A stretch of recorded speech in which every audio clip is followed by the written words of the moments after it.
Bonjour Jean-Christophe de Inspired Energy et aujourd'hui je voudrais faire une petite vidéo sur ce que j'ai pu apprendre et étudier et j'aime bien partager avec vous ce que j'apprends et diffuser un peu la connaissance quoi.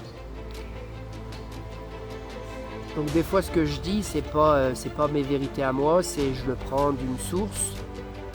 Bien sûr toute source peut être discutable, mais bon voilà quoi. Quand on parle de Albert Einstein ou de, de, neuro, de neurosciences ou de grandes personnes qui ont vraiment un niveau intellectuel de connaissance des scientifiques quoi, qui sont reconnus partout dans le monde. Bon, c'est un point quand même important et on est bien obligé de... On a tous appris de quelqu'un, etc. quoi. Quand si aux gens tout simplement on leur demande comment fonctionne l'internet ou l'électricité ou comment maintenant on est capable d'envoyer une photo ou une vidéo à l'autre bout du monde en l'espace de 1 minute, recevoir ça par email ou de se voir tout simplement sans connexion avec un fil par téléphone interposé. La plupart des gens ne se posent pas la question comment ça fonctionne, mais ils savent que ça fonctionne. C'est une réalité pour eux, quoi, en fait.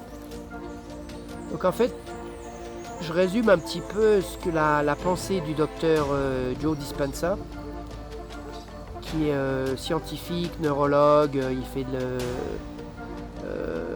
neuroplasticité. Il explique vraiment que là où on met son attention, c'est là où on a son énergie, quoi. Donc en fait, par la force de la pensée, et la pensée, le champ de la pensée a des pulsions électriques dans le cerveau qui sont reliées, elles sont couplées avec le corps en tant que conscience, etc. Parce qu'il explique qu'en fait, il y a des points, il y a plusieurs points, on appelle ça des chakras un petit peu au niveau de la science, mais en fait au niveau de la science, sans parler de chakras, parce que des gens ils vont être les chakras, ça fait religion, ils vont tout de suite dire ah ça y est, etc. Non, en fait la science elle explique qu'il y a des plexus quoi. C'est des plexus, le plexus solaire, le plexus de la thyroïde, etc., etc. Il y a 7 plexus quoi. Et chaque plexus possède un mini cerveau quoi, avec un centre d'énergie, etc. Avec des niveaux d'énergie qui certains sont plus bas, ça ne veut pas dire qu'ils sont mauvais, mais ils sont plus des énergies de survie. Les 3 premiers chakras, les 3 premiers niveaux, donc le chakra, ce qu'on dirait en chakra, le chakra de base, le chakra racine, le chakra sacré ou le chakra solaire, c'est vraiment tout ce qui est lié à la survie, quoi, etc. Et quand on arrive au niveau du chakra du cœur, on s'élève au niveau de déjà on va un petit peu plus vers la spiritualité. On s'élève un petit peu et on se détache un petit peu de son petit moi et on a une vision beaucoup plus globale et etc. quoi. Et après donc le chakra de la gorge qui est au niveau de le troisième œil, etc. qui est l'intuition, l'imagination, de voir un petit peu au-dessus de ces 5 sens quoi. Et en fait il explique très bien qu'en fait par rapport à la physique quantique et la pensée quantique, on a été conditionné pour avoir une pensée newtonienne quoi. On passe dans le passé, toutes nos pensées, etc. se réfèrent à des émotions que l'on a eues dans le passé, positives ou négatives, et on va s'en servir pour projeter ces émotions positives ou négatives dans le futur, et ça va devenir notre réalité, quoi, en fait. Donc en fait, ça c'est la pensée newtonienne, etc. C'est ce que dit la science depuis jusqu'à maintenant, etc. quoi. Et en fait, il explique que la pensée quantique, elle est pas limitée, quoi. Il y a des tas de possibilités, etc. De la meilleure à la pire, etc. Selon. Et que nos pensées, quand on pense, on envoie un champ électromagnétique dans l'univers, et c'est pour ça on va attirer des gens et des situations euh, qui nous correspondent selon notre état vibratoire, quoi. Donc il explique très bien que tout vibre dans l'univers. Si on prenait un microscope géant, etc., ça c'est de la science, c'est pas moi, c'est pas de la magie, c'est de la science, ça a été prouvé, etc., quoi. C'est juste encore pas peut-être trop connu par, on va dire, le commun des mortels, quoi, sans être ironique ou méprisant. Mais la masse des gens ne connaissent pas ça, quoi. Donc comme ils pensent qu'ils croient que ce qu'ils voient, quoi, etc., et qu'ils ont une pensée matérialiste, et la pensée matérialiste, ça encore, ça ne veut pas dire spécialement avoir une maison, ou avoir une grosse voiture, ou etc., quoi. Une pensée matérialiste, et les matérialistes en général sont un petit peu plus limités dans leur manière de voir les choses, quoi, si tu veux. Et en fait, il explique que la pensée quantique, la matière, donc la matière et la pensée sont intrinsèquement reliés. Avant, Newton, Descartes, ils séparaient donc la pensée, l'esprit de la matière, quoi. C'est un peu ce qu'a fait même un petit peu la religion, quoi. La religion vous disait tu es pauvre, donc c'est contrairement donc une pensée soi-disant spirituelle, et tu peux pas être riche, etc., quoi, si tu veux. Alors qu'en fait, la loi de l'univers, c'est une loi de l'abondance, et qu'en fait, comment tu penses, tu vas récolter les fruits de ce que tu as pensé, quoi. Mais il explique très bien qu'il faut vraiment que tu aies une intention très ferme dans ta pensée, et qu'au niveau de ton corps et de ton cœur, tu le vibres, quoi, si tu veux. Si tu te dis, ouais, tous les jours je vais être positif, j'ai envie de devenir riche, mais qu'au fond de toi tu te sens pauvre, et que tu te sens que tu as pas de valeur, et que tu as des doutes, que tu n'as pas confiance, etc., ça va pas matcher, tu vas pas être en harmonie et tout, donc ça va jamais se passer, quoi, si tu veux. Et c'est pour ça que beaucoup de gens disent, ouais, ça marche pas, tout ça, etc., je pense, je me conditionne, je fais tout ça bien comme il faut, etc., et ça marche pas. Et en fait, ça nous est peut-être arrivé des fois dans votre vie. Vous avez été en harmonie, en synchronisation avec votre pensée et vos émotions, etc., liées aussi à l'action, quoi, parce que c'est pas rêver, c'est bien beau, si vous agissez pas, il n'y a rien qui va se passer, quoi. Et si vous liez ces trois plans, tout le monde peut avoir quand même un certain succès, quoi. Alors, peut-être tout le monde ne deviendra pas Einstein ou milliardaire, etc., mais en plus vous n'en avez peut-être pas envie, de toute façon. C'est pas votre tasse de thé, quoi. Mais chacun a sa mission de vie, et le but de la vie, c'est vraiment d'apprendre et de s'améliorer, quoi. Et qu'il explique vraiment que tout est information, tout est dans l'air, tout est un champ d'énergie, et c'est de l'information, quoi, etc., quoi. Donc on rentre vraiment dans cette ère là maintenant où ça devient de plus en plus compris et tout, et la science est en train de créer des choses incroyables, quoi. On va créer des ordinateurs quantiques qui vont être, je sais pas combien de fois, des milliers de fois plus puissants que le petit ordinateur, etc., quoi. Une révolution, etc., au niveau de la médecine, même au niveau de la pensée, quoi, en fait. Tu peux devenir vraiment ce que tu penses, etc., quoi. Il faut que tu changes ta pensée, quoi. Si tu as des pensées négatives, tu vas broadcaster dans l'univers des choses négatives, et en plus il va te revenir négatif. En plus tu vas t'associer avec des gens qui sont négatifs, que tu vibres à ce même niveau-là, quoi. Donc si tu es une victime, etc., tu vas trouver des gens qui vont être victimes comme toi, au même niveau que toi, tu vas pouvoir parler de tes mêmes problèmes, etc., quoi. Et c'est pour ça que tu colles avec certaines gens et que tu colles pas avec certaines gens. Et c'est pour ça que tu es attiré, et que tu n'es pas attiré, quoi, si tu veux, par certaines personnes, quoi. Et en fait, selon comment tu changes ta vibration, parce qu'on peut tous changer nos vibrations, hein, on n'est pas intrinsèquement toujours négatif ou toujours positif, hein, c'est des ondes, on fluctue dans la journée, etc. Il l'explique très bien au niveau des ondes, de certains niveaux d'ondes, si tu veux, des ondes donc bêta supérieure, bêta, alpha, theta et delta, quoi. Au niveau, donc quand tu calmes ton esprit, tu tombes dans des ondes beaucoup plus basses, tu es beaucoup plus calme, tu rentres dans ton intérieur, et tu peux faire des travaux sur ton subconscient, quoi, etc., quoi. Quand tu es dans un état agité, émotionnel, dans ton cerveau, et bien ton cerveau fonctionne super vite, tu es en mode de survie et tout, tu paniques et tout, et en fait tu vas vivre ta vie à un niveau beaucoup plus terrestre, et tu vas devenir beaucoup plus matérialiste, etc. Tu vas essayer de combler un vide intérieur, euh, et la plupart des gens n'en ont même pas conscience, quoi. Tu vas devenir consommateur, tu vas chercher dans ton monde extérieur, essayer de ramener des choses pour calmer ton âme etc. quoi. Alors c'est pas mauvais, ça fait marcher la société, il y en a qui vont dire, hein, si tout le monde était des spirituels peut-être, le monde serait différent un petit peu quand même, mais bon, on n'en est pas là. Le but c'est pas d'être moraliste, mais il explique vraiment que la pensée, les pensées ont vraiment une influence, etc. quoi. Et on peut arriver même en concentrant ses pensées sur des objets ou même certaines maladies ou certains problèmes qu'on a, on peut arriver même à les résoudre, quoi. Il parle de l'effet placebo, quoi, en fait, aussi. Il explique que vraiment 95% des maladies sont créées par le stress, quoi. Le stress de l'environnement, le stress qu'on s'inflige à nous-mêmes, etc. quoi. Et donc ça c'est assez important. Il y a 5% des maladies apparemment seraient génétiques, le reste on peut changer sa génétique, quoi.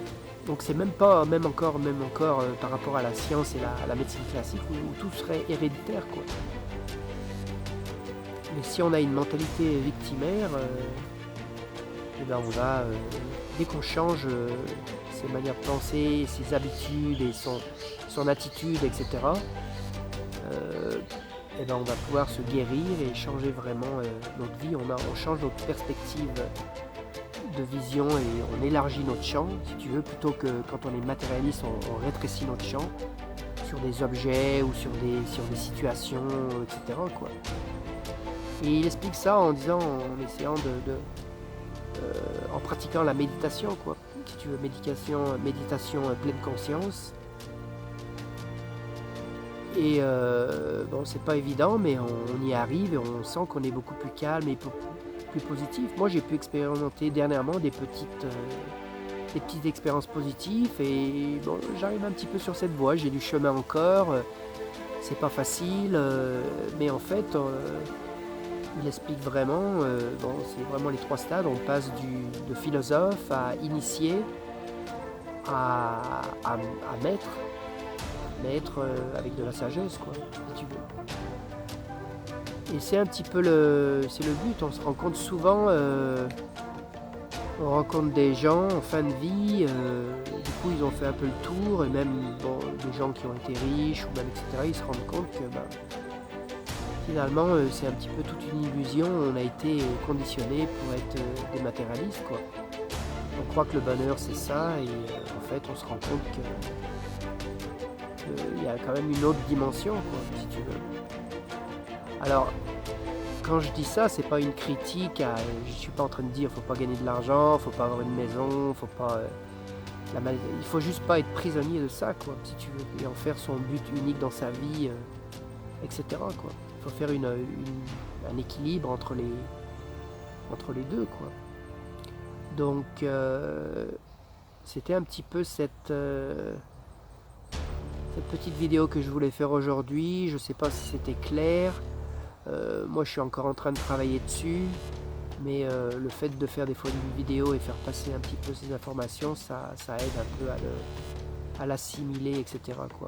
Donc la répétition, le cerveau de l'habitude, qui est le cerveau du subconscient, qui est 95% de nos pensées, quoi. On fait tout ça par habitude, quoi. Et 5% c'est la conscience, quoi. Donc devenir super conscient, il explique dans un de ses livres, de son inconscient, quoi, et de son subconscient, quoi. Donc maîtriser ses pensées subconscientes, de voir pourquoi elles nous surgissent à l'esprit,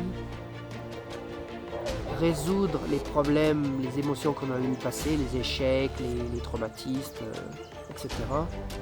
Il explique que c'est vraiment possible, quoi. C'est vrai que c'est possible, qu'on a eu une mauvaise expérience, etc. C'est le choix de cette mauvaise expérience,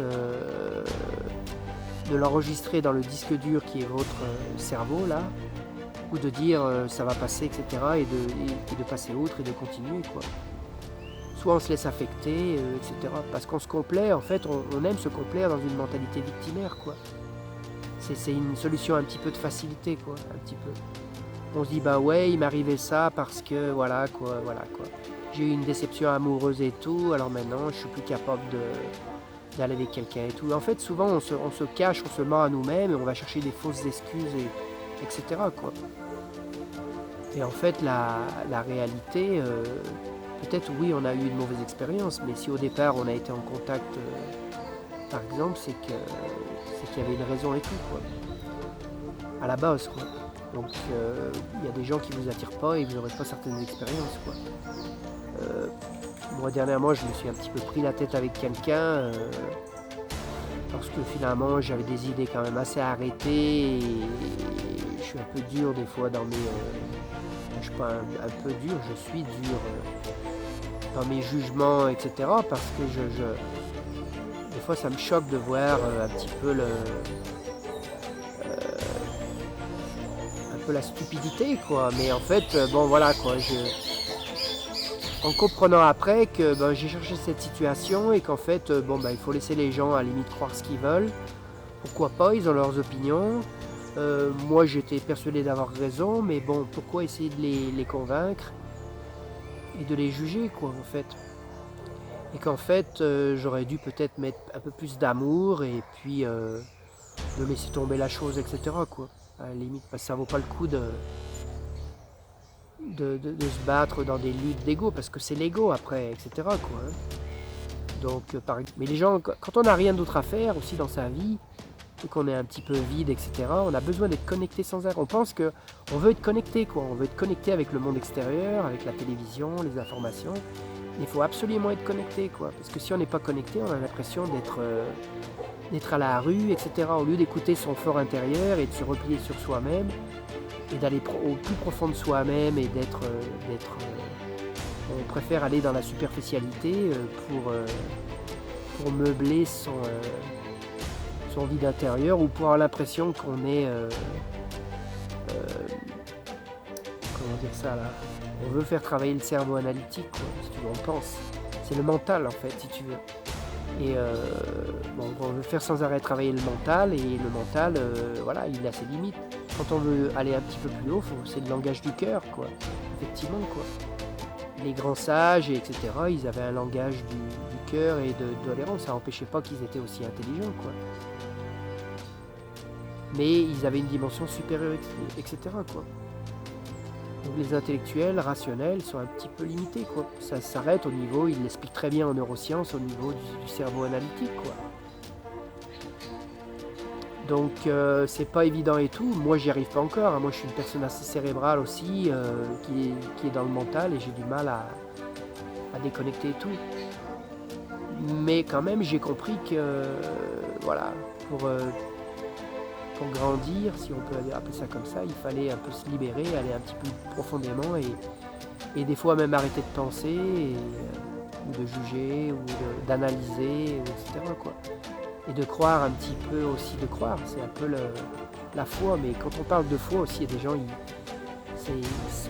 voient tout de suite religion et tout de suite la pouf, ça les ferme, quoi. La foi, c'est croire justement en l'invisible, quoi. Autre des choses qui sont du monde matériel et liées aux cinq sens, quoi. Les cinq sens, donc voir, sentir, goûter, entendre et puis toucher, quoi. Le monde matériel, quoi. Donc le monde, sans aller dans la spiritualité aussi non plus, hein, mais l'imagination, l'intuition, c'est des choses que beaucoup de gens, même d'une manière subconsciente, croient. Mais c'est pas passé à leur état de conscience, quoi. Au bout d'un moment, ils vont apprendre peut-être à écouter leurs intuitions et voir, se dire ben j'avais raison, quoi, etc., quoi. Pourtant il n'y avait rien dit, je sais pas moi, la loi de gravité, si vous lancez un caillou en l'air, hop, il va retomber, quoi. C'est une loi. La loi d'attraction, c'est la même chose, quoi. Faut juste bien la comprendre, quoi. La loi de... Il y a des tas de lois comme ça, je crois qu'il y en a 14, quoi. Mais le manque de sagesse euh, qui est lié des fois même très souvent à l'ego. On veut croire à son petit ego parce que se remettre en question, c'est perdre complètement la face et puis voilà quoi. Et perdre la face, ça veut dire retomber dans le néant et ça c'est effrayant pour l'être humain quoi, hein. Influent pour moi, etc. Mais quand on en a un petit peu conscience déjà, et ben des fois c'est dur, on se prend des claques vis-à-vis de soi-même et tout, et on se dit ouais j'aurais pas dû dire ça, ou pourquoi je me suis mis dans cette polémique, ou pourquoi j'ai gaspillé mon temps à essayer de convaincre cette personne et tout. Après tout, bon bah ouais, après tout est-ce que ça me... Voilà, il y a des choses qui sont vraiment pas graves, qui ne méritent pas d'attention pour perdre son énergie quoi, si tu veux. Donc voilà un petit peu pour cette petite vidéo spontanée sur un petit peu ce que j'étudie en ce moment. Personne ne se lève le matin en disant je veux être malheureux quoi, etc. Sauf que le chemin du bonheur, voilà, il t'arrive pas comme ça, faut travailler dur pour y arriver quoi. C'est pas des fois en comblant, en cherchant des fausses excuses ou qu'on va y arriver quoi, etc. quoi. Même si ça peut aider quoi. Il faut aller à une dimension un petit peu plus supérieure quoi, pour évoluer. Voilà.